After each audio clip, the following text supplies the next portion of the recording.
Capítulo 5. A confissão continua P. Se esta sua confissão parasse exatamente aqui, todas as suas afirmações seriam perfeitas. Mas, felizmente, para milhões de suas vítimas que ganharão a liberdade devido à sua confissão, esta entrevista continuará até que você tenha me fornecido a arma que eventualmente ajudará milhões de pessoas a combaterem a sua dominação através dos seus medos e superstições. Lembre-se, Sua Majestade, a sua confissão recém começou. Depois que eu arrancar de você uma descrição completa de todos os métodos pelos quais você controla as pessoas, eu o forçarei também a dar a fórmula pela qual o seu controle poderá ser quebrado por vontade própria. É verdade que não estarei aqui tempo suficiente para derrotá-lo, mas as palavras publicadas que deixarei serão imortais porque elas contêm a verdade. Você não teme a oposição de nenhum indivíduo, pois sabe que será por um breve período de tempo, mas teme a verdade. Você tem medo da verdade e nada mais, pois a verdade lentamente, mas de forma definitiva, vai dar aos seres humanos a liberdade de todos os tipos de medo. Sem a arma do medo, você seria inofensivo e completamente incapaz de controlar qualquer ser humano. Isso é verdadeiro ou falso? R. Não tenho alternativa senão admitir que o que você disse é verdade. P. Agora que nos entendemos, vamos em frente com a sua confissão. Mas, antes de nós continuarmos, aproveitarei o tempo para tirar uma dúvida muito pessoal minha. Eu lhe farei apenas uma pergunta, e a resposta me trará toda a satisfação que eu quero. Não é verdade que você controla somente as mentes daqueles que se permitiram cair no hábito da alienação? R. Sim, é verdade. Eu já admiti essa verdade uma dúzia ou mais de vezes. Por que você me perturba tanto repetindo essa mesma questão? P. Há poder na repetição. Eu estou forçando você a repetir os pontos principais da sua confissão de muitos modos diferentes e tantos quantos possíveis, de tal forma que as suas vítimas possam ler esta entrevista e determinar a sua profundidade pelas suas próprias experiências com você. Esse é um dos meus pequenos truques. Você aprova o meu método? R. Você não poderia estar preparando uma armadilha para mim com o objetivo de conseguir algo mais poderoso, ou poderia? P.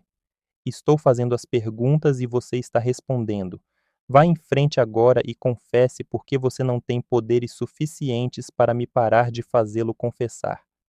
Quero a sua confissão para ajudar e confortar todas as suas vítimas, as quais eu intenciono libertar do seu controle no exato momento em que elas lerem a sua confissão. R. Estou sem poderes para influenciar ou controlar você, simplesmente porque você encontrou o principal segredo para o meu reino. Você sabe que existo somente nas mentes das pessoas que possuem medos. Você sabe que controlo somente os alienados, que se negam a usar as suas próprias mentes. Você sabe que o meu inferno é aqui mesmo na Terra, e não no mundo que vem após a morte. E você também sabe que os alienados fornecem todo o fogo que eu uso no meu inferno. Você sabe que sou um princípio ou forma de energia que expressa o lado negativo da matéria ou da energia, e que não sou uma pessoa com um garfo e um rabo pontudo. Você tornou-se o meu mestre porque superou todos os seus medos. Por último, você sabe que pode liberar todas as vítimas humanas que contatar, e esse conhecimento definido é que fará o maior estrago na minha estratégia de dominação. Não consigo controlá-lo porque você descobriu a sua própria mente e assumiu o controle dela. Até aí, senhor humano, esta confissão deverá alimentar a sua vaidade, até um ponto crítico. P. Este último dardo foi desnecessário. O tipo de conhecimento que utilizei para superar você não se autocontamina com a indulgência vulgar da vaidade. A verdade, sim, esta é a única coisa no mundo que consegue manter-se acima de qualquer coisa. Agora vamos continuar com a sua confissão. O que há de errado com o princípio da bajulação? Você o usa ou não? R. Se eu uso, obviamente. A bajulação é uma das minhas armas mais úteis. Com este instrumento mortal, eu fisgo os peixes grandes e os pequenos. P. A sua admissão me interessa. Vá em frente agora e me conte como você faz uso da bajulação. R. Eu faço uso dela de tantas formas que é difícil saber por onde começar. Estou avisando, antes de eu responder em detalhes, que se você publicar as minhas respostas, você trará para si mesmo uma avalanche de ridicularidades na sua própria cabeça. P. Eu assumirei a responsabilidade. Prossiga. R. Bem, devo admitir aqui que você encontrou o maior segredo de como converto as pessoas para o hábito da alienação. P. Essa é uma admissão considerável. Vá em frente com a sua confissão e não desvie do assunto da bajulação. Sem mais conversas colaterais e sem mais enrolações neste momento, me conte tudo sobre como você usa a bajulação para ganhar o controle sobre as pessoas. R. A bajulação é uma isca de valor incomparável a todos aqueles que desejam ganhar o controle sobre as outras pessoas. Ela carrega em si qualidades atrativas para outras pessoas porque opera através de duas das mais comuns das fraquezas humanas, a vaidade e o egocentrismo. Há certa quantia de vaidade e egocentrismo em todas as pessoas.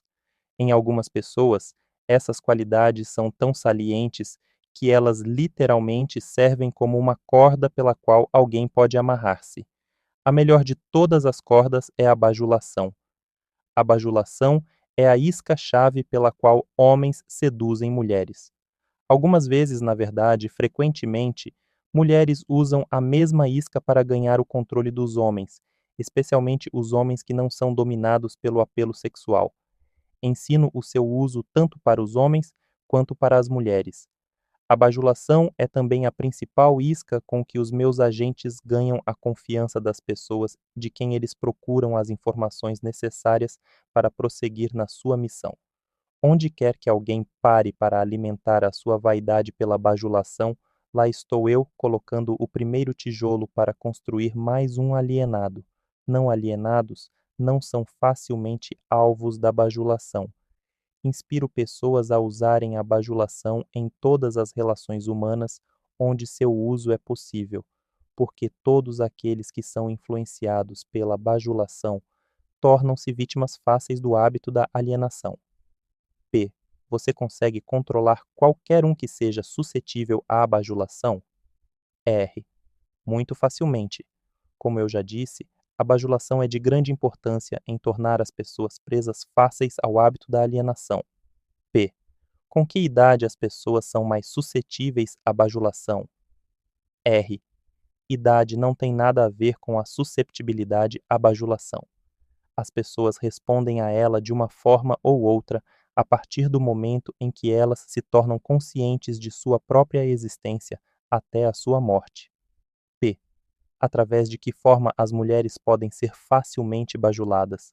R. Através da sua vaidade. Diga a uma mulher que ela está bonita ou que ela se arruma fantasticamente bem. P. Qual a forma mais efetiva em fisgar os homens? R. Egocentrismo com E maiúsculo. Diga a um homem que ele tem um corpo forte como Hércules ou que ele é um grande homem de negócios e ele perderá totalmente a faculdade da razão e ficará dominado por um sentimento egocêntrico. Depois disso, você sabe o que acontece. P. Todos os homens são assim? R. Não. 2. A cada 100 homens possuem o seu ego tão sob controle que mesmo um bajulador profissional não conseguiria perfurar a sua pele mesmo com uma faca de açougueiro. P. Como uma mulher esperta consegue aplicar a arte da bajulação no momento de atrair os homens? R. Pelo amor de Deus, homem, tenho que desenhar o método dela para você? Você não possui imaginação? P. Ah, sim, tenho imaginação suficiente, Sua Majestade, mas estou pensando naqueles pobres homens do mundo que precisam entender a técnica exata com que eles podem ser bajulados para caírem no hábito da alienação. Vá em frente e conte. Nos como uma mulher pode fisgar homens ricos e espertos. R. Este é um truque diabólico das mulheres, mas considerando que você está pedindo a informação, neste momento, não tenho escolha senão revelá-lo. As mulheres influenciam os homens através de uma técnica que consiste basicamente em, primeiro, na habilidade de forjar um tom de voz suave e quase infantil. Segundo, na habilidade de fechar seus olhos em uma posição semicerrada, hipnotizando os homens. P. Isso é tudo o que há no mundo da bajulação? R. Não, essa é apenas a técnica. Aí vem a razão pela qual uma mulher usa essa técnica como uma isca. O tipo de mulher que você talvez tenha em mente nunca se vende a um homem e muito menos lhe dá algo em troca. Em vez disso, ela vende a ele o seu próprio egocentrismo. P. Isso é tudo o que as mulheres usam quando elas desejam bajular os homens. R. Essa é a coisa mais eficaz que elas podem usar. Isso funciona muito bem quando o apelo sexual fica em segundo plano. P. Isso me leva a acreditar então que homens grandes, fortes e espertos podem acabar sendo manipulados pelo uso da bajulação, da mesma maneira como se fossem criaturas vulneráveis.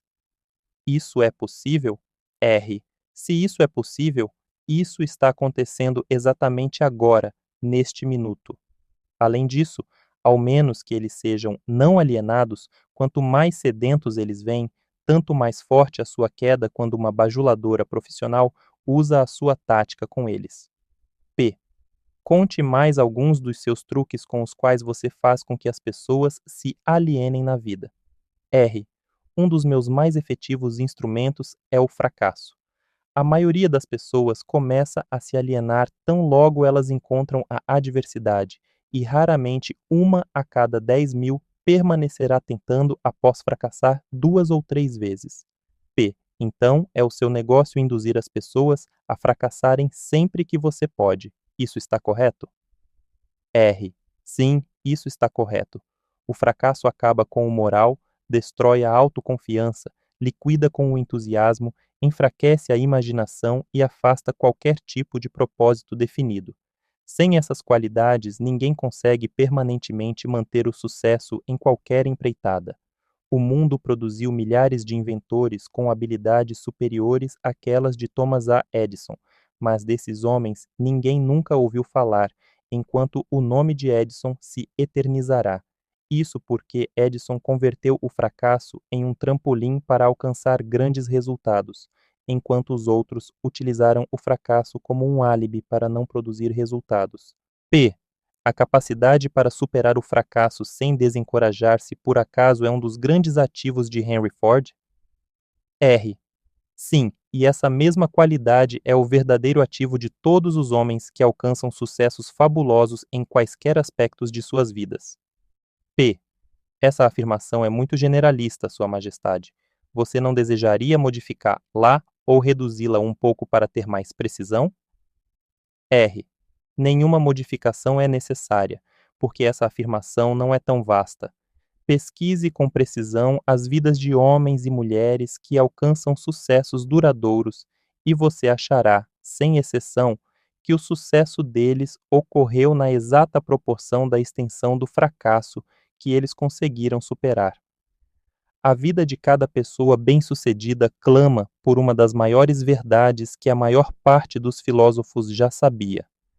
Cada fracasso traz junto de si a semente de um sucesso equivalente, mas a semente não germinará e crescerá sob a influência de um alienado.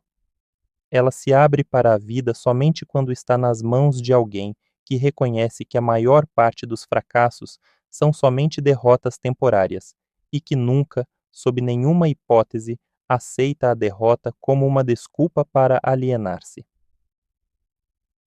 P. Se estou entendendo corretamente, você está afirmando que existe virtude no fracasso. Isso não me parece razoável. Por que você tenta induzir as pessoas a fracassarem se há virtude no fracasso? R. Não há inconsistência nas minhas afirmações. O que parece ser inconsistência, na verdade, é a sua falta de entendimento. O fracasso é uma virtude somente quando ele não leva uma pessoa a desistir de tentar e começar a alienar-se. Induzo tantas pessoas quantas eu posso a fracassarem e tantas vezes quantas posso, pela simples razão de que, raramente, 1 em cada 10.000 permanecerá tentando após cair 2 ou 3 vezes. Não estou preocupado com os poucos que convertem os fracassos em alavancas para o sucesso, porque, de qualquer forma, eles pertencem à minha oposição. Eles são não alienados e, por isso, estão fora do meu alcance. P. A sua explicação clareia o assunto. Agora vá em frente e me conte alguns de seus outros truques através dos quais você induz as pessoas a se alienarem. R. Outro dos meus mais efetivos truques é conhecido para você como propaganda. Esse é o instrumento de maior valor para mim ao fazer com que pessoas matem umas às outras sob o disfarce da guerra. A esperteza desse truque consiste basicamente pela sutileza com a qual eu o uso. Misturo propaganda com notícias do mundo. Ensino isso em escolas públicas ou privadas. Vejo que a propaganda sempre acha o seu caminho no púlpito. Coloco cor nos filmes animados com ela. Faço com que ela entre em cada casa onde tenha um rádio ligado. Faço com que ela esteja nos quadros negros, jornais e programas de rádio. Eu a espalho em todos os lugares onde as pessoas trabalham e fazem negócios. Uso a propaganda para encher as salas dos tribunais das varas de família, principalmente quando se trata de divórcio. Também faço com que a propaganda sirva para destruir os negócios e a indústria. Na verdade, a propaganda é o meu principal instrumento para iniciar as corridas aos bancos. Meus propagandistas cobrem o mundo de forma tão eficaz e tão completa que consigo iniciar epidemias de doenças, incitar os líderes para a guerra ou fazer com que os negócios entrem em pânico sem ninguém saber por que nem onde começou. P. Se você consegue fazer tudo o que você diz conseguir fazer com a propaganda, não é difícil de imaginar por que temos tantas guerras e crises econômicas. Dê-me uma descrição simples do que você quer dizer com o termo propaganda. Apenas diga o que é e como ela trabalha. Desejo saber particularmente como você faz com que as pessoas se alienem através do uso desse instrumento diabólico. R. Propaganda é qualquer instrumento, plano ou método pelo qual as pessoas podem ser influenciadas sem saber que estão sendo influenciadas, ou até mesmo a fonte dessa influência. Propaganda é usada nos negócios com o principal objetivo de desencorajar a concorrência. Empregadores a usam para ganhar vantagem sobre seus empregados. Os empregados retalham usando a propaganda para ganhar vantagem sobre os seus empregadores. Na verdade, ela é usada tão universalmente e através de uma técnica tão bonita e delicada que, mesmo quando é detectada, ela parece inofensiva. P. Eu suponho que alguns de seus garotos, neste exato momento, estão engajados em preparar as mentes dos americanos para se alienarem para aceitar alguma forma de ditadura. Conte-me como eles trabalham. R. Sim, milhões de meus garotos estão preparando os americanos para se tornarem hitlerizados. Meus melhores garotos estão trabalhando através da política e da organização dos trabalhadores. Nós temos a intenção de assumir o país por meio de eleições em vez de armas. Os americanos são tão sensíveis que eles jamais aceitariam o choque de ver a sua forma de governo modificada com a ajuda de armas ou tanques de guerra. Então, os nossos garotos da propaganda estão servindo a eles uma dieta que eles engolirão, preparando uma luta entre empregadores e empregados e fazendo com que o governo se volte contra a indústria e o comércio. Quando a propaganda tiver feito o seu trabalho por completo, um dos meus garotos servirá como um ditador, e os 9 velhos da sua Suprema Corte, com suas tolas noções da Constituição, partirão. Todos terão um emprego ou serão alimentados a partir dos cofres do governo. Quando as barrigas dos homens estão cheias eles alienam-se livremente com aqueles que lhes dão o que comer. Homens famintos saem do controle. P. Me pergunto quem inventou o sábio truque que você chama de propaganda. Baseado no que você me contou sobre a sua fonte e a natureza da propaganda, entendo por que ela é tão letal. Somente alguém tão esperto quanto a Sua Majestade poderia ter inventado tal instrumento que ferisse a razão, destronasse a vontade própria e seduzisse homens para o hábito da alienação. Por que você não usa o poder da propaganda para ganhar controle das suas vítimas, em vez de subjugá-las através do medo e aniquilá-las através da guerra? R. O que é o medo do diabo se não pela propaganda? Você não observou a minha técnica cuidadosamente, ou teria visto que sou o maior propagandista do mundo. Nunca alcanço um fim por meios diretos, se porventura posso alcançar esse mesmo fim através de modos sutis e evasivos. O que você supõe que eu esteja usando quando planto ideias negativas nas mentes dos homens e ganho o controle sobre eles através do que eles acreditam serem suas próprias ideias? Como você chamaria isso, a não ser a mais sábia de todas as formas de propaganda? P. Por certo, você não vai me contar que destrói as pessoas com sua própria ajuda sem elas notarem o que você está fazendo? R. Isso é exatamente o que desejo que você entenda. Além disso, mostrarei a você exatamente como esse truque é realizado. P. Agora nós estamos chegando a algum lugar. Como exatamente você converte seres humanos em propagandistas e os seduz a se auto-aprisionarem? Conte-me essa história com todos os detalhes sórdidos. Essa é a parte mais importante da sua confissão, e estou muito ansioso em ganhar o controle do seu segredo. Ao mesmo tempo, não posso culpá-lo por tentar me enrolar nessa resposta, porque ambos sabemos que ela fará com que milhões de vítimas inocentes do seu controle passem a pensar e, consequentemente, fiquem fora do seu alcance.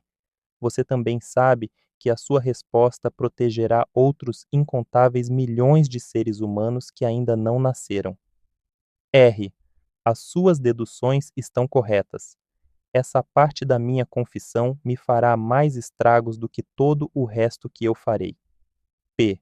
Para entender o seu problema de uma maneira melhor, podemos dizer que essa parte da sua confissão salvará milhões de pessoas do seu controle. R. Tudo o que eu posso dizer é que você me colocou numa situação infernal. P. Agora você deve saber como milhões de suas vítimas se sentem. Vamos em frente. R. Faço a minha primeira entrada na mente de um indivíduo subornando-o. P. O que você usa como um suborno? R. Uso muitas coisas, todas elas coisas prazerosas que os indivíduos cobiçam. Uso o mesmo tipo de propinas que indivíduos usam quando subornam um ao outro, isto é, uso como suborno as coisas que a maioria das pessoas quer. Minhas melhores propinas são amor, sexo, ganância pelo dinheiro, desejo obsessivo em ganhar alguma coisa por nada, jogos de azar, vaidade nas mulheres e egocentrismo nos homens, desejo de ser mestres dos outros, desejo por tóxicos e narcóticos, desejo pela autoexpressão através de palavras e atos, desejo de imitar outros, desejo pela perpetuação da vida após a morte, desejo de ser um herói ou uma heroína, desejo por alimento físico. P. Essa é uma lista muito interessante de subornos, Sua Majestade. Você usa outros? R. Sim, muitos outros, mas esses são meus favoritos. Através da combinação de alguns deles, consigo entrar na mente de qualquer ser humano, independentemente da idade, e consigo permanecer em possessão da sua mente até a sua morte. P. Isso significa que esses subornos são as chaves pelas quais você consegue silenciosamente destrancar a porta de entrada de qualquer mente que você escolher? R. É exatamente isso que eu quero dizer, e é exatamente isso que eu posso fazer. P.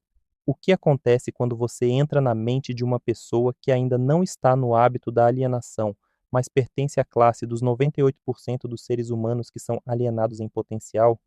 R. Trabalho imediatamente para ocupar o máximo que eu conseguir da mente dessa pessoa. Se a maior fraqueza desse indivíduo é o desejo por dinheiro, começo a jogar moedas na frente dele. Claro, falando em sentido figurado. Intensifico o seu desejo e o induzo a perseguir o dinheiro com todas as suas forças. Então, quando ele chega perto do momento de abocanhar o dinheiro, eu simplesmente tiro-o da sua frente. Esse é um velho truque meu. Depois de esse truque ter sido repetido algumas vezes, o pobre infeliz desiste e se entrega. Aí então eu tomo conta de um pouco mais de espaço da sua mente e acabo por preenchê-lo com o medo da pobreza. Esse é um dos melhores preenchedores de mente que eu tenho. P. Sim, admito que o seu método é muito inteligente, mas o que acontece se a vítima, por acaso, enganar você e conseguir pôr as suas mãos em um monte de dinheiro? Você não consegue preencher a sua mente com o medo da pobreza. Consegue? R. Não, não consigo. Ocupo o espaço preenchendo a sua mente com alguma coisa que sirva ao meu objetivo da mesma maneira. Se a minha vítima conseguir alcançar e for bem-sucedida no seu desejo por dinheiro, muito dinheiro, começo a induzi-la com todas as coisas que ela pode comprar com o dinheiro. Por exemplo, faço com que ela consuma alimentos altamente calóricos. Isso reduz a sua capacidade de pensamento, coloca o seu coração em risco e começa um caminho para a alienação. Aí então, além disso, faço com que ela tenha indisposições estomacais e intestinais devido à grande quantidade de comida que ela está ingerindo, e isso também diminui a sua capacidade de pensamento, sem falar na pouca disposição para a vida. P. Mas e se a vítima não é um glutão? A quais outros vícios você pode induzi-la para levá-la ao hábito da alienação? R. Se a vítima é um homem, posso geralmente fisgá-lo através do apetite por sexo. Autoindulgência em sexo faz mais homens caírem no hábito da alienação e fracassarem do que todas as outras causas combinadas. P. Quer dizer então que comida e sexo são duas de suas iscas mais certeiras. Isso está correto? R. Sim, com esses dois atrativos posso tomar conta da maioria das minhas vítimas. Junto com essas está o desejo por dinheiro. P. Eu estou começando a pensar que a riqueza é mais perigosa do que a pobreza, se é que se pode acreditar na sua história. R. Bem, isso tudo depende de quem tem a riqueza e como ela foi adquirida. P. O que tem a ver a maneira com que o dinheiro foi adquirido com o fato de ele ser uma bênção ou uma maldição? R. Tudo. Se você não acredita em mim, dê uma olhada naqueles que adquirem grandes quantias de dinheiro de forma abrupta, sem tempo suficiente para ganhar sabedoria de como lidar com ele. Tendo feito isso, observe atentamente como eles usam o dinheiro. Por que você supõe que os filhos dos homens ricos raramente conseguem grandes realizações tal como seus pais? Eu lhe contarei por quê. É porque eles foram privados da autodisciplina que vem do fato de ter que se trabalhar pelo dinheiro. Dê também uma olhada no histórico de artistas do cinema ou atletas que, num piscar de olhos, acham-se rodeados de fortunas e, de uma hora para outra, são venerados como heróis pelo público. Observe o quão rapidamente eu consigo penetrar as suas mentes, principalmente através do sexo, dos jogos de azar, da comida e do álcool. Com esses vícios, eu consigo pegar e controlar mesmo as maiores e melhores pessoas. Tão logo elas colocam as suas mãos em grandes quantias de dinheiro. P. E o que você tem a dizer sobre aqueles que adquirem o dinheiro lenta e paulatinamente, prestando alguma forma de serviço útil? Eles também são facilmente pegos? R. Ah, eu também consigo pegá-los, mas geralmente tenho que mudar a isca. Alguns deles querem uma coisa e outros querem outras coisas. Meu objetivo é mais bem alcançado onde consigo fazê-los querer algo que eles desejam muito, mas embrulho esse pacote como se fosse algo que eles não quisessem. O que eu dou a eles é algo definitivo que os faz alienados. Você entende como eu trabalho? P. O seu trabalho é muito inteligente. Você atrai as pessoas através dos seus desejos naturais, e aí, então, coloca o seu veneno mortal bem no âmago desses desejos, sempre que você pode. R. Agora você está começando a entender. Como você pode ver, de forma figurada, pode-se dizer que eu coloco o início e o fim contra o meio. P. De tudo que você diz, pude entender que você não consegue induzir um não alienado a ajudá-lo a ganhar o controle da sua mente com esses seus tipos de subornos. Isso está correto? R. Isso é exatamente correto. Posso e também me interesso em dar propinas a todos os não alienados, porque uso como suborno as coisas que todas as pessoas naturalmente desejam. A diferença é que o não alienado assemelha-se a um peixe que rouba a isca do anzol, mas recusa-se a ser fisgado. O não alienado tira da vida o que quer que ele queira, mas ele o faz nos seus próprios termos. O alienado tira o que quer que ele consiga da vida, mas tudo que ele tira, ele consegue nos meus termos. Por analogia, pode-se dizer, de outra forma, que o não alienado pega dinheiro emprestado de um banco legítimo, se ele realmente quer, e paga uma taxa de juros decente. O alienado dirige-se a um agiota, empenha o seu relógio e paga uma taxa de juros suicida pelo seu empréstimo.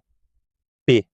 Então eu concluo, por todas as suas afirmações, que no final das contas as suas mãos estão de alguma forma ligadas em todas as misérias e problemas das pessoas, mesmo que a sua presença não seja visível? R. Todos os meus trabalhadores que trabalham contra a vontade são, na verdade, os meus melhores operários. Como você pode ver, os meus trabalhadores que não são conscientes do trabalho que fazem são todos aqueles que eu não consigo controlar com alguma combinação de propinas, pessoas que tenho que controlar pelo medo ou alguma forma de tragédia. Elas não desejam servir a mim, mas não conseguem evitar porque elas estão eternamente ligadas a mim pelo hábito da alienação. P. Agora estou começando a entender melhor a sua técnica. Você suborna suas vítimas através dos seus desejos naturais e as leva a se alienarem se elas responderem aos seus atrativos. Se elas se recusarem a responder, você planta a semente do medo nas suas mentes ou prepara armadilhas para elas com algum tipo de infortúnio, atando-as enquanto elas estão no auge da depressão. Esse é o seu método? É. É exatamente assim que eu trabalho. Muito esperto, você não acha? P. Quem você prefere que sirva como seu propagandista, os jovens ou os velhos? R. Os jovens, é claro, porque eles podem ser influenciados pela grande maioria dos meus atrativos muito mais facilmente que as pessoas com mais idade que já possuem um julgamento mais maduro.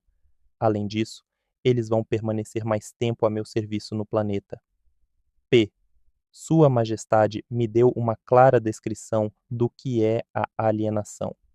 Agora me diga, o que deve ser feito para assegurar-se contra o hábito da alienação?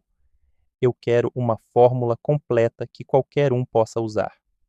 R. A proteção contra a alienação encontra-se facilmente dentro de cada ser humano que possui um corpo normal e uma mente afiada.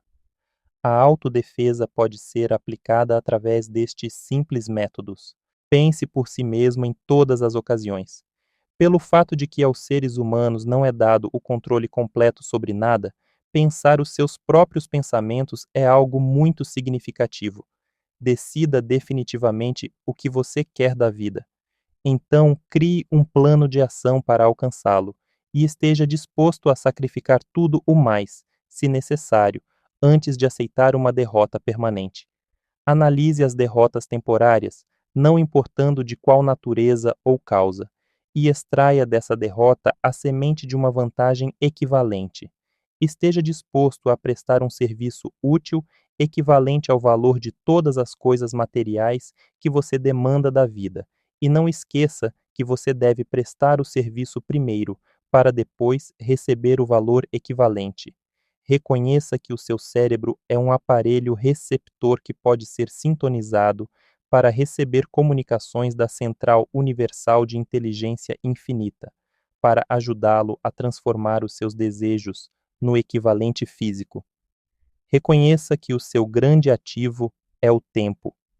É a única coisa, com exceção do poder do pensamento, que você também tem nas mãos, e é a única coisa que pode ser transformada em coisas materiais que sejam do seu desejo. Organize seu tempo de tal forma que nada dele seja desperdiçado.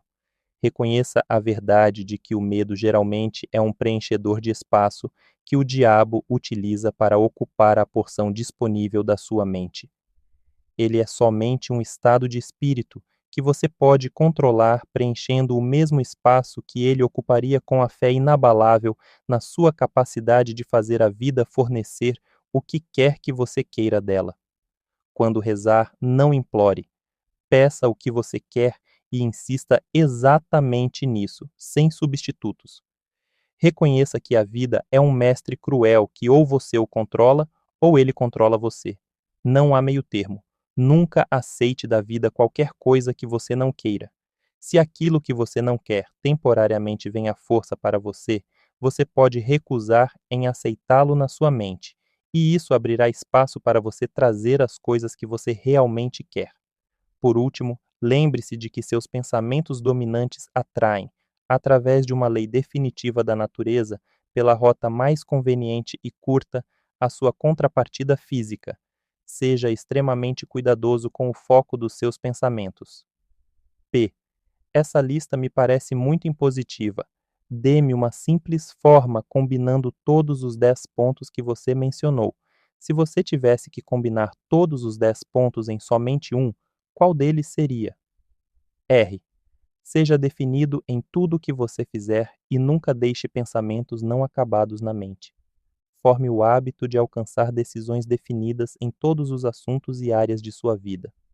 P. Pode o hábito da alienação ser quebrado? Ou ele se torna permanente uma vez tendo sido formado? R. O hábito pode ser quebrado se a vítima tiver força de vontade suficiente, considerando-se que leva tempo para conseguir. Existe um ponto de ruptura em que o hábito nunca mais pode ser quebrado. Além desse ponto, a vítima torna-se minha. Ele se parece com uma mosca que foi pega numa teia de aranha. Ela pode lutar, mas não consegue desvencilhar-se. Cada movimento que ela faz a torna mais enredada. A teia na qual enredo as minhas vítimas permanentemente, na verdade, é uma lei da natureza que ainda não foi nem entendida nem estudada pelos homens de ciência. Capítulo 6. Ritmo hipnótico. P. Que lei misteriosa é essa pela qual você toma controle permanente dos corpos das pessoas, mesmo antes de possuir as suas almas? O mundo inteiro vai querer saber mais sobre essa lei e como ela funciona. R.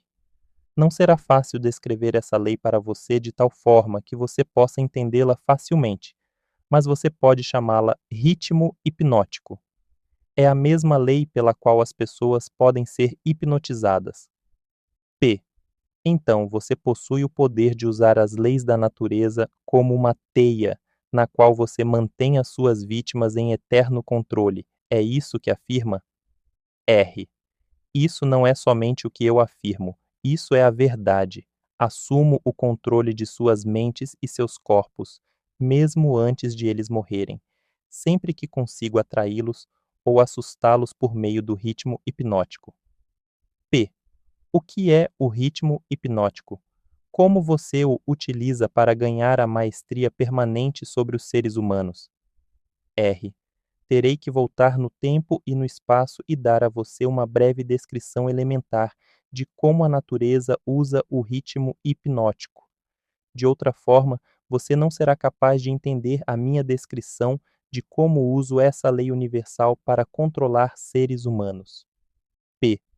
Vá em frente, mas mantenha a sua história focada em conceitos simples, os quais eu consiga, através de minha própria experiência e conhecimento, aplicar às leis naturais conhecidas. R. Muito bem, farei o meu melhor. Você, é claro, sabe que a natureza mantém um balanço perfeito entre todos os elementos e toda a energia no universo. Você pode ver que as estrelas e os planetas se movem com uma precisão perfeita, cada qual respeitando o seu próprio lugar no tempo e no espaço. Você pode ver que as estações do ano vêm e vão com uma regularidade perfeita. Tire suas próprias conclusões considerando que o carvalho deriva da noz e o pinheiro cresce baseado na semente de seu ancestral. Uma noz nunca produzirá um pinheiro, e um pinhão nunca produzirá um carvalho. Essas são coisas simples que qualquer pessoa consegue entender. O que é difícil realmente de se ver é a lei universal através da qual a natureza mantém um balanço perfeito por toda a miríade de universos.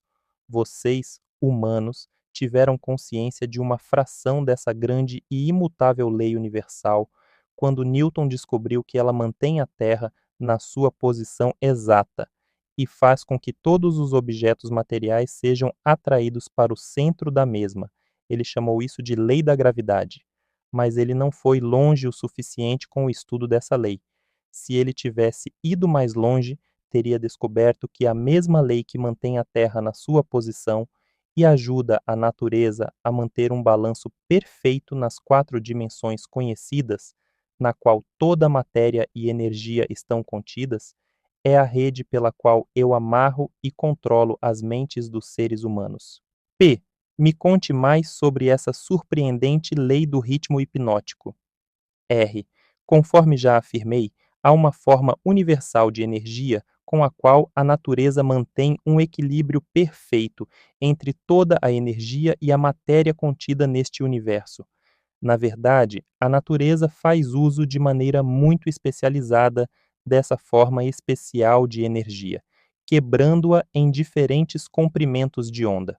O processo de quebrar os comprimentos de onda é feito através do hábito.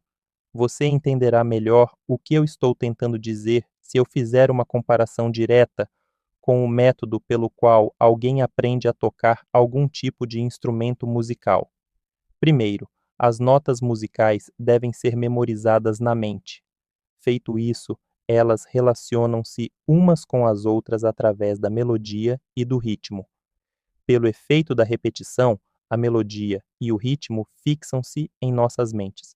Observe atentamente como o músico deve repetir incessantemente uma música antes de ele ter domínio sobre ela. Através da repetição, as notas musicais misturam-se e então você tem música. Qualquer impulso de pensamento que a mente repita mais de uma vez através do hábito acaba formando um ritmo organizado. Hábitos indesejáveis podem ser quebrados. Eles devem ser quebrados antes de assumir as proporções de tal forma que possam ser considerados um ritmo. Você está conseguindo me acompanhar? P. Sim. R. Bem, para continuar, o ritmo é o último estágio do hábito. Qualquer pensamento ou movimento físico que seja repetido uma, duas ou mais vezes, através do princípio do hábito, finalmente alcança a proporção do ritmo. Então, o hábito, a partir desse momento, não pode ser quebrado porque a natureza o assume e o transforma em algo permanente. É algo tipo um redemoinho na água. Um objeto pode manter-se flutuando indefinidamente até que ele seja pego por um redemoinho. Nesse caso, ele não tem como escapar, pois a força da água o fará submergir. Dessa forma, pode-se comparar a energia do pensamento das pessoas com a energia da correnteza do redemoinho na água. P. Então essa é a forma com que você controla as mentes das pessoas, é isso? R. Sim.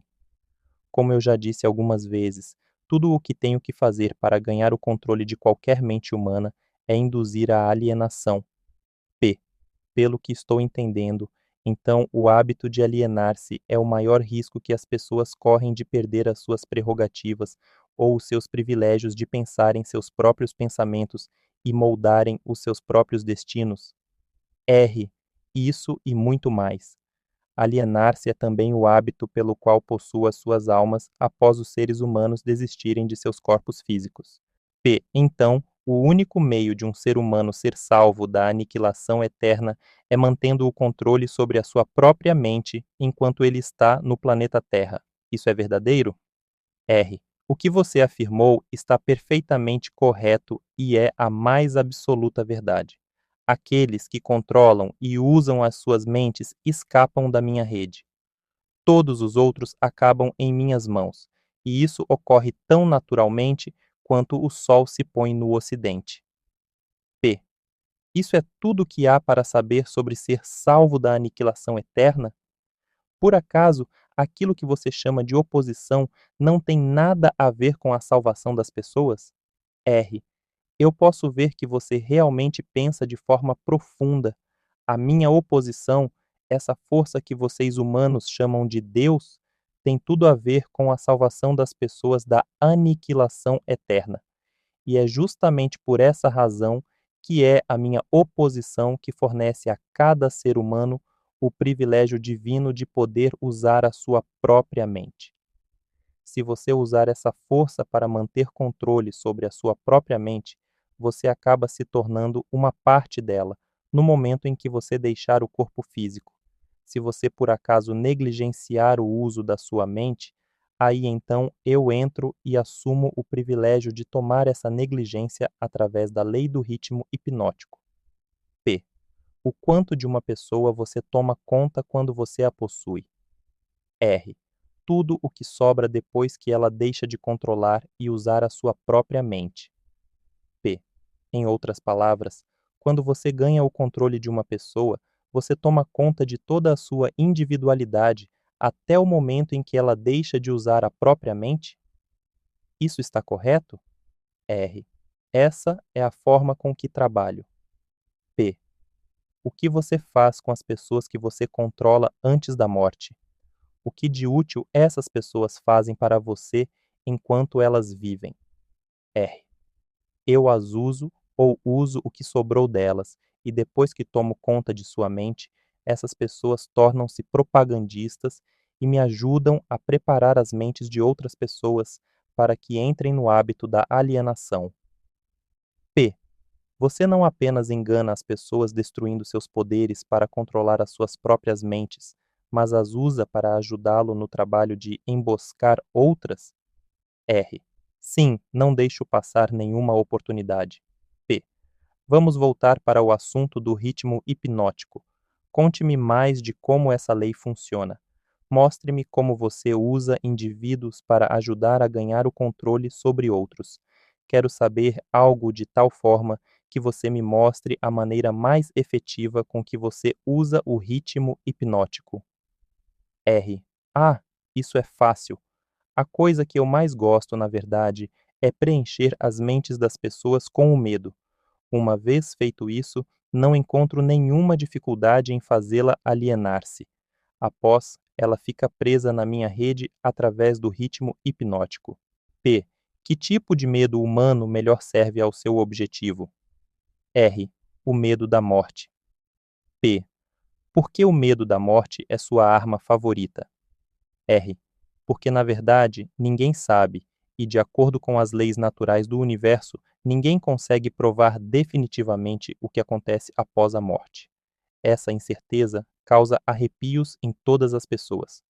As pessoas que se deixam tomar conta pelo medo, qualquer tipo de medo, recusam-se a usar as suas mentes e começam, nesse momento, a alienar-se.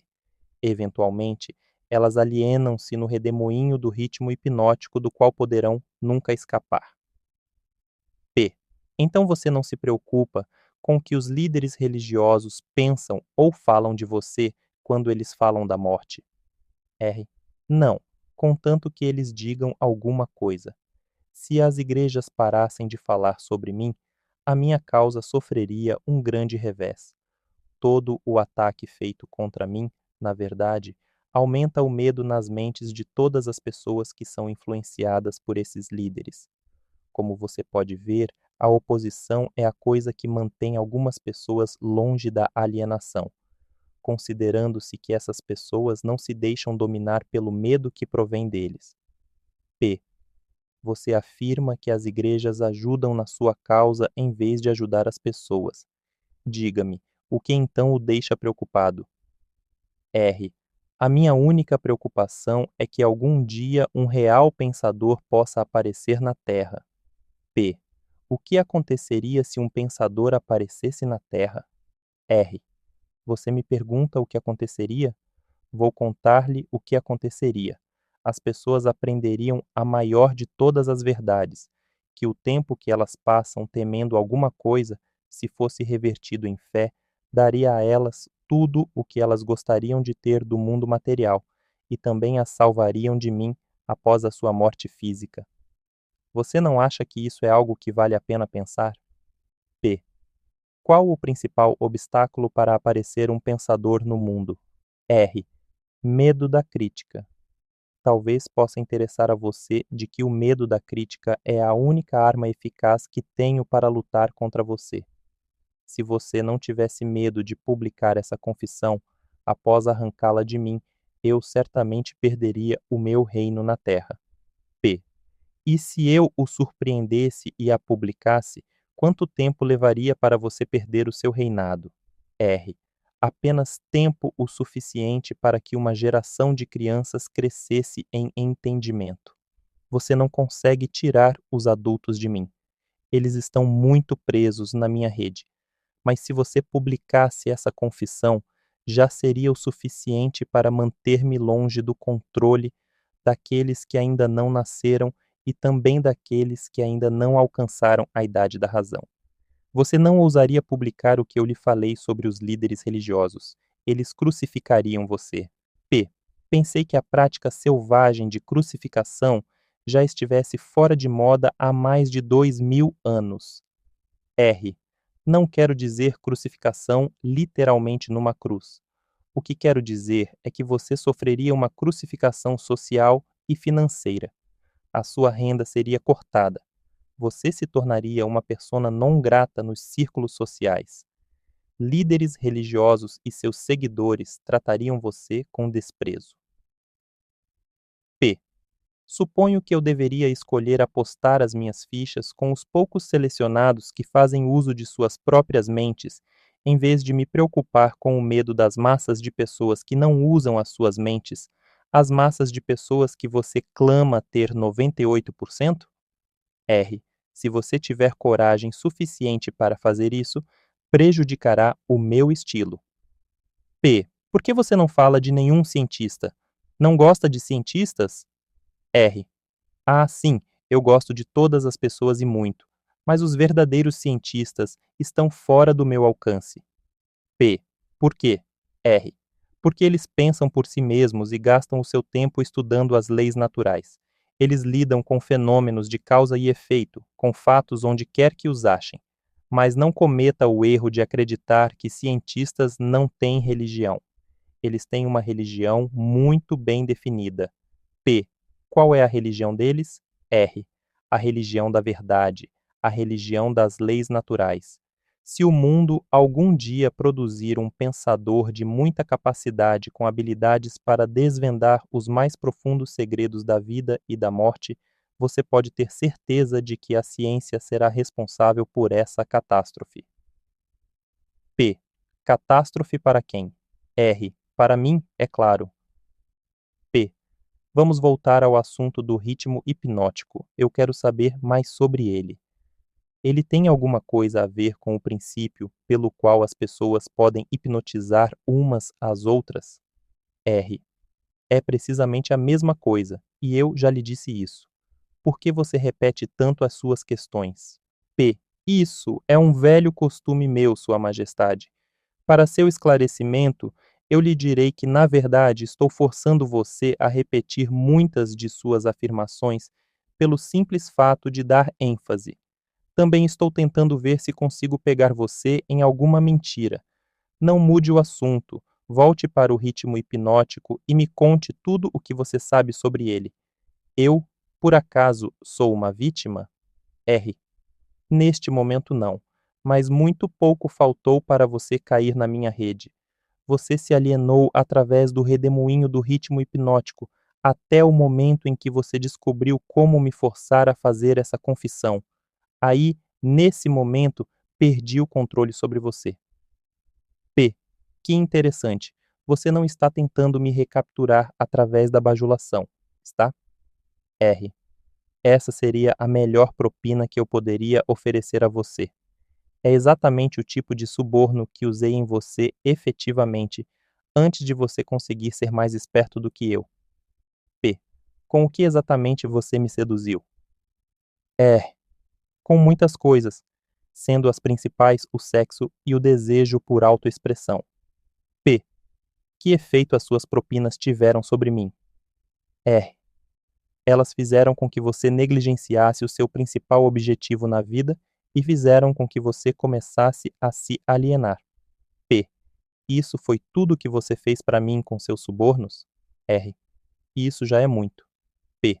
Mas já estou de volta no caminho e fora do seu alcance agora, não estou? R. Sim, você está temporariamente fora do meu alcance porque você não está alienado. P.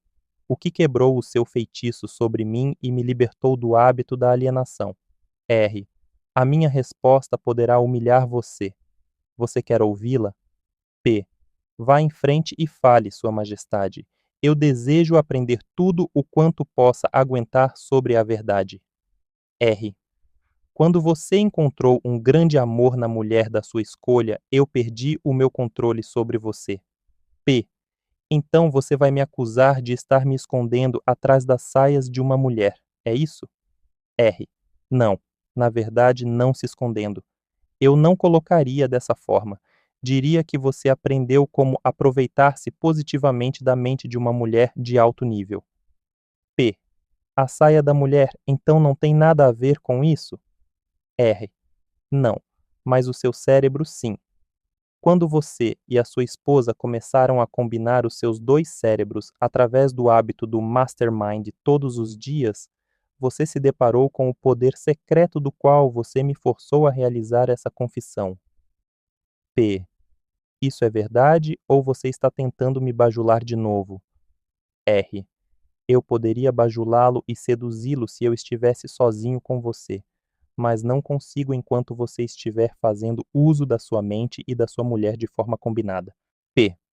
Estou começando a entender algo importante. Estou começando a entender o que queria dizer aquela passagem da Bíblia que dizia de forma enfática: quando dois ou mais reunirem-se e pedirem por qualquer coisa em meu nome, lhes será concedido. É verdade então que duas mentes são melhores do que uma? R.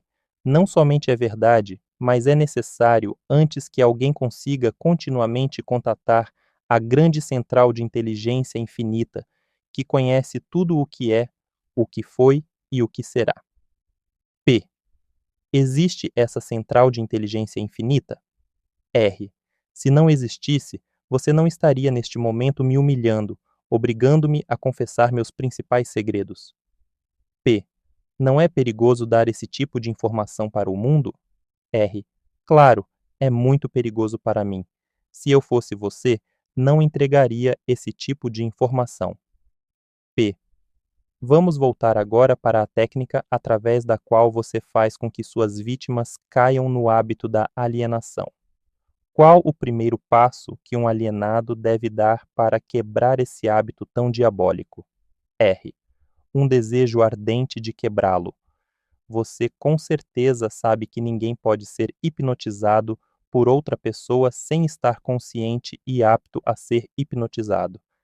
Essa consciência pode assumir a forma de indiferença em relação à vida, geralmente por falta de ambição, medo, falta de definição de um propósito definido e muitas outras formas.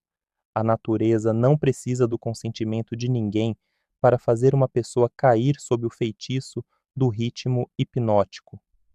Tudo o que ela precisa é achar essa pessoa desprevenida, através de qualquer forma que ela negligencie de usar a sua própria mente.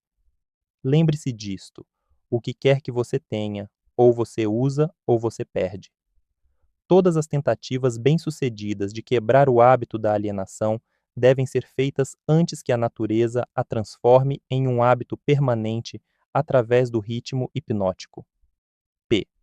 Pelo que estou entendendo, o ritmo hipnótico é uma lei natural através da qual a natureza fixa a vibração de todos os ambientes. Isso é verdade? R. Sim, a natureza usa o ritmo hipnótico para fazer os pensamentos dominantes de uma pessoa e os seus hábitos de pensamento se tornarem permanentes. É por isso que a pobreza é uma doença. A natureza a faz dessa forma, fixando permanentemente os hábitos de pensamento de todos os que aceitam a pobreza como uma circunstância inevitável. Através dessa mesma lei do ritmo hipnótico, a natureza também fixará permanentemente pensamentos positivos de riqueza e prosperidade. Talvez você entenda melhor a forma com que o ritmo hipnótico trabalha se eu lhe disser que a sua natureza é fixar permanentemente todos os hábitos, sejam eles mentais ou físicos. Se a sua mente teme a pobreza, a sua mente atrairá a pobreza. Se a sua mente deseja riqueza e espera por ela, a sua mente atrairá os equivalentes físicos e financeiros da riqueza. Isso está em concordância com uma lei imutável da natureza. P. O escritor daquela frase na Bíblia, "O que quer que um homem plante, ele colherá", tinha em mente essa lei da natureza? R. Ele não poderia ter nada além disso em sua mente. A afirmação é verdadeira. Você pode ver evidências dessa verdade em todas as relações humanas. P. É por isso que o homem que forma o hábito de alienar-se através da vida deve aceitar o que quer que chegue às suas mãos. Isso está correto? R. Isso está absolutamente correto. A vida paga ao alienado pelo seu próprio preço, em seus próprios termos. O não alienado faz a vida pagar nos seus termos. P. Por acaso a questão da moral não entra no que se consegue da vida? R.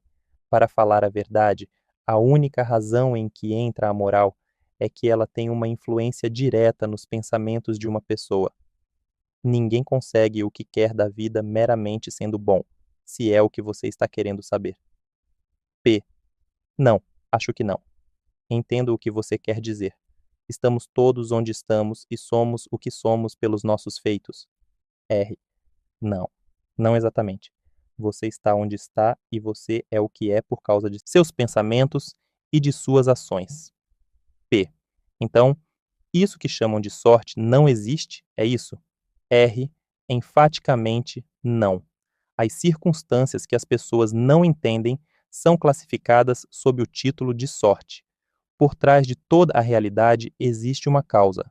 Muitas vezes, a causa está tão longe do efeito que a circunstância pode ser explicada somente atribuindo-se à sorte. A natureza não reconhece tal lei como sorte. É uma hipótese feita pelo homem, com a qual ele explica as coisas que ele não entende. Os termos sorte e milagre são irmãos gêmeos. Nenhum dos dois possui uma existência real, exceto na imaginação das pessoas.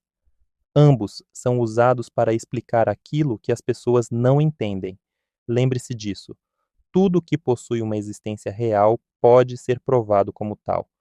Mantenha essa verdade na sua mente e você se tornará um pensador mais profundo. P. O que é mais importante? Pensamentos ou atos? R. Todos os atos seguem pensamentos. Não existem feitos sem antes ter havido um padrão de pensamento que o antecedesse. Além disso, todos os pensamentos têm uma tendência de se tornarem a sua contraparte física. Os pensamentos dominantes, que são aqueles que uma pessoa mistura com as emoções, desejos, esperança, fé, medo, ódio, ganância, entusiasmo, eles não apenas têm a tendência de se tornarem o seu equivalente físico, como estão fadados a se tornarem o equivalente físico. P. Isso me leva a lhe pedir que me conte mais sobre a sua pessoa. Onde, além das mentes das pessoas, você se fixa e realiza seus planos? R. Opero onde quer que haja algo que eu possa controlar e me apropriar. Já lhe disse que eu sou a porção negativa do elétron da matéria. Sou a explosão do raio. Sou a dor na doença e o sofrimento físico. Sou o general que não é visto na guerra. Sou o agente desconhecido da pobreza e da fome. Sou o executor na pena de morte. Sou um inspirador do desejo na carne. Sou o criador da inveja, da ganância e do ciúme. Sou o instigador do medo. Sou o gênio que converte as realizações de homens da ciência em instrumentos de morte. Sou o destruidor da harmonia em todas as formas de relações humanas. Sou a antítese da justiça. Sou a força propulsora de toda a imoralidade. Sou o obstáculo para tudo o que é bom. Sou a ansiedade, o suspense, a superstição e a insanidade. Sou o destruidor da esperança e da fé. Sou o inspirador da fofoca destrutiva e do escândalo. Sou o desencorajador do pensamento livre e independente. Em resumo, sou o criador de todas as formas de miséria humana, o instigador do desencorajamento e do desapontamento. P. E você não chama isso de frio e cruel? R. Eu chamo isso de certo e confiável. A crise econômica mundial quebrou os hábitos dos homens em todas as partes e redistribuiu as fontes de oportunidades em todos os setores da vida, em uma escala sem precedentes. O álibi do alienado, com o qual ele tenta explicar a sua posição indesejável, é o seu grito de que não existem novas oportunidades no mundo. Não alienados não esperam pela oportunidade para trilhar o seu caminho. Eles criam oportunidades que estejam em acordo com os seus desejos e necessidades. P. Os não alienados são espertos o suficiente para evitar a influência do ritmo hipnótico? R. Ninguém é esperto o suficiente para fugir da influência do ritmo hipnótico. Poderia uma pessoa facilmente evitar a influência da lei da gravidade? A lei do ritmo hipnótico fixa permanentemente os pensamentos dominantes dos homens, sejam eles positivos ou negativos, ou não alienados ou alienados, respectivamente. Não há razão para que um não alienado queira evitar a influência do ritmo hipnótico, porque essa lei é favorável a ele. Ela o ajuda a converter seus objetivos, planos e metas em réplicas físicas. Ela fixa os seus hábitos de pensamento e os faz permanentes. Somente um alienado desejaria escapar da influência do ritmo hipnótico. P. Boa parte da minha vida adulta fui um alienado. Como foi que consegui escapar do redemoinho do ritmo hipnótico? R. Você não escapou. A maior porção dos seus pensamentos e desejos dominantes, desde o momento em que você alcançou a vida adulta, tem sido um desejo definido de entender todas as potencialidades da mente. Você pode ter se alienado em pensamentos de menor importância, mas não se alienou com esse desejo. Devido ao fato de não ter se alienado, você agora está gravando um documento que lhe dará exatamente o que os seus pensamentos dominantes desejavam da vida. P. Por que a sua oposição não usa o ritmo hipnótico para fazer com que pensamentos positivos e causas nobres tornem-se permanentes? Por que a sua oposição permite que você use essa força estupenda como um meio de enredar as pessoas em uma rede diabólica gerada pelos seus próprios pensamentos e ações? Por que a sua oposição não vence você blindando as pessoas com pensamentos que construam e as eleve acima da sua influência? R. A lei do ritmo hipnótico está disponível para todos que queiram fazer uso dela. Faço uso dela de forma mais efetiva do que a minha oposição, porque ofereço às pessoas subornos mais atrativos, a fim de que elas pensem os meus tipos de pensamentos e realizem os meus tipos de ações. P. Em outras palavras, você controla as pessoas fazendo com que pensamentos negativos e ações destrutivas sejam prazerosos para elas. Isso está correto? R. Essa é a ideia, exatamente.